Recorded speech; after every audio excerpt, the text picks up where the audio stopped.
Ayan sir, nabaklas ko na yung transmission ng 4x4 nyo na nakakabit mismo sa inyong sasakyan. Ayan. Ito yung sasakyan nyo.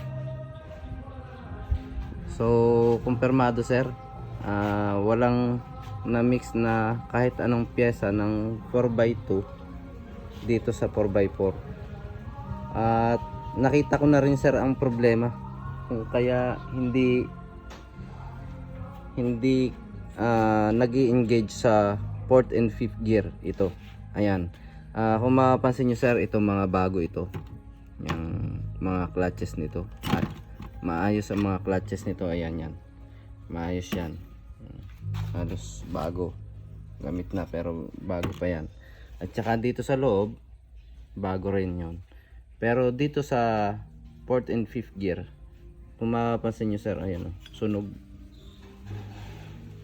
Sunog siya oh. Sunog. 4th and 5th gear. Sunog. Pati yung metal plate. Parehas. Hindi lang yung clutch plate, pati yung metal plate nasunog. Nagkaroon ng kanal dito. Yan. Yan, kabilaan. Kasi nasunog na nga siya. Ayan. Ayan oh. Sunog na sunog.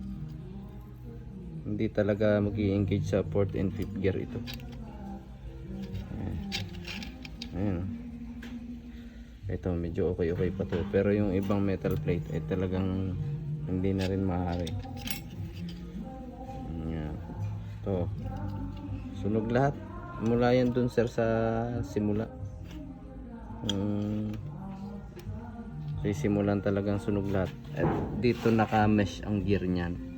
Ayan, sunog din to. Pansin din dito. Pero sa iba, okay. Wala naman. Halos mga bago nga itong ano lahat. Ayan. Ito yung 4x4 nyo sir.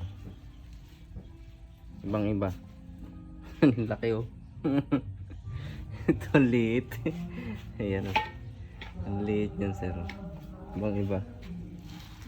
Sayang, na-overhaul ko na pa naman itong 4x2 na to. Ang ganda ng pagka-overhaul ko. Dahil sabi ko, sasalpa ko na lang.